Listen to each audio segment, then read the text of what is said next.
Beralai ke tanduk Afrika, Menteri Luar Negeri Somalia telah bertemu dengan penasihat kanan Presiden Trump untuk hal ehwal Arab dan Afrika, Masad Bulus di Kahirah. Dengan Mogadishu menekankan hubungannya dengan Washington pada saat yang sangat sensitif untuk tanduk Afrika. Israel telah mengiktiraf Somaliland sebagai sebuah negara merdeka, manakala setakat ini pentadbiran Trump terus menyokong integriti wilayah Somalia. Bagi Somaliland, persoalannya ialah sama ada pertemuan ini sekadar mengukuhkan pendirian sedia ada Amerika Syarikat atau menandakan usaha baharu Amerika untuk menutup kempen mereka bagi pengiktirafan yang lebih meluas. Untuk berbincang lebih lanjut, kami kini bersama Said Ibrahim, editor di Somaliland Chronicle. Said, sangat gembira dapat bersama anda di I24 News English hari ini. Bagaimana Somaliland melihat pertemuan antara Menteri Luar Somalia dan Masad Bulus ini? Apakah pandangan yang boleh anda kongsikan? Jadi ada beberapa perkara anda tahu dan anda sebenarnya telah mengaturkan ini dengan cukup baik. Sekarang, Somalia sebenarnya membelanjakan banyak wang yang sebenarnya tidak mampu ditanggungnya untuk usaha melobi.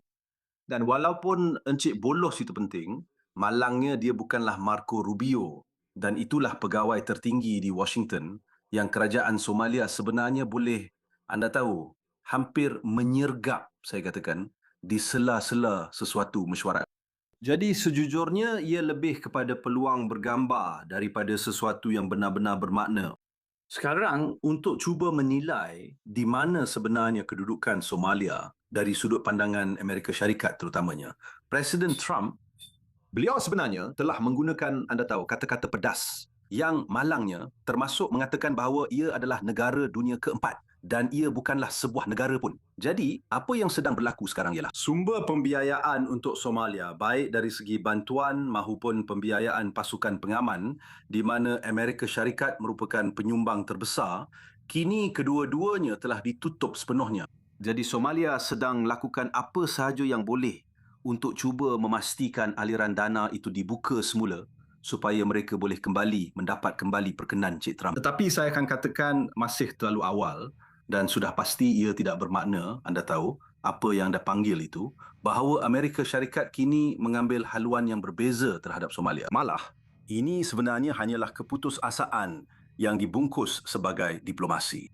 Baiklah, saya ingin katakan, minggu lepas, Kedutaan AS di Somalia telah menarik perhatian dan mengecam beberapa askar Somalia yang berpakaian seragam dilihat memijak dan mencemarkan bendera Amerika.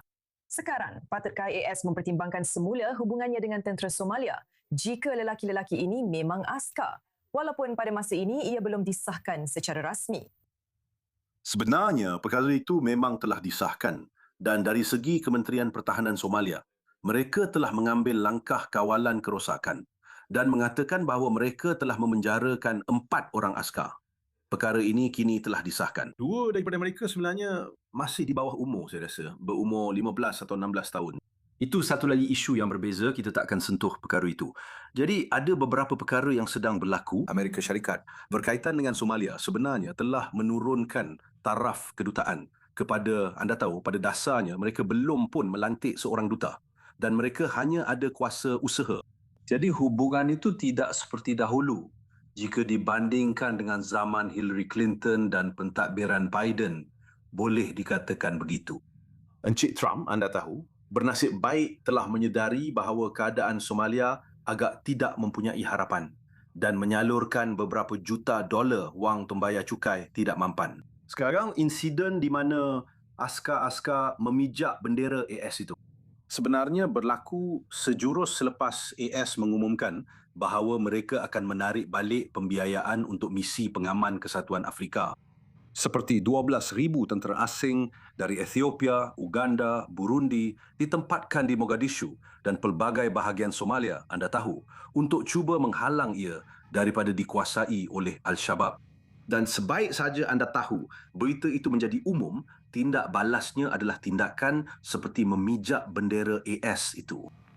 Jadi selepas ini, apabila berkaitan dengan apa yang Somaliland ingin lihat daripada Amerika Syarikat, adakah Somaliland akan menerima sebarang bentuk kerjasama keselamatan utama dengan Amerika tanpa pengiktirafan rasmi? Atau adakah pengiktirafan kini menjadi syarat minimum untuk sebarang bentuk hubungan pertahanan ini? Ia bergantung dan sekali lagi itu adalah soalan yang sangat menarik kerana Israel sebenarnya telah meningkatkan taruhan, betul? Sekarang Somaliland diiktiraf sebagai sebuah negara oleh Ahli Pertubuhan Bangsa-Bangsa Bersatu dan ini adalah pengiktirafan diplomatik penuh. Sudah tentu ia mengubah perkiraan. Sekarang Amerika Syarikat telah bekerjasama dengan Somaliland dalam beberapa perkara. Mereka telah menerima lawatan peringkat tinggi seperti Komander AFRICOM. Kedua-dua yang sebelum ini dan yang baru sahaja mengambil alih jawatan, kedua-duanya telah melawat Somaliland. Dan satu perkara yang sering disebut dalam berita ialah pangkalan berbera yang telah disewakan kepada pihak Emirati. Sekarang, pangkalan ini sedang mengalami transformasi besar dari segi infrastruktur dan perkara-perkara lain. Jadi Amerika Syarikat juga telah mendaratkan pesawat tentera yang besar. Ada yang mengatakan mereka sedang menguji landasan tersebut. Banyak perkara ini jelasnya tidak diketahui umum. Tetapi kita semua melihat gambar-gambar itu. Jadi masih tidak diketahui setakat mana Somaliland sanggup berkata, baiklah, kami akan menerima suatu bentuk kerjasama dengan Amerika Syarikat. Dan sekali lagi, ingat, Houthi kini menancam untuk menutup Bab el-Mandeb yang pada dasarnya akan menyekat sebahagian besar perdagangan global. Jadi maksud saya, ini adalah satu soalan yang menarik dan saya benar-benar ingin tahu bagaimana kerajaan melihat perkara ini. Kepada orang ramai, saya rasa itu akan agak sukar untuk diterima. Sekali lagi kerana anda tahu, Somaliland sekarang adalah sebuah negara yang diiktiraf. Dan perkara pertama yang mereka akan tanya ialah apa yang kami dapat sebagai balasan jika kami sebenarnya mengambil kerjasama keselamatan yang lebih menguntungkan Amerika Syarikat berbanding Somaliland. Jadi kita akan lihat bagaimana keadaannya nanti. Sudah tentu, Said Ibrahim, editor Somaliland Chronicle. Terima kasih kerana bersama kami di I24 News English. Kami hargainya. Masih di tanduk Afrika, Lanun Somalia nampaknya kembali aktif. 7 suspek Lanun dilaporkan telah merampas kapal tangki berbendera Tanzania Asana selepas ia berlepas dari pelabuhan Mukalla di Yaman, kemudian menghala merentasi Teluk Aden menuju ke Portland. Kapal tersebut kini dipercayai ditahan di luar pesisir Kalula di wilayah Bari, timur laut Somalia. Masih belum jelas berapa ramai anak kapal yang berada di atas kapal, apa kewarganegaraan mereka atau sama ada sesiapa yang cedera.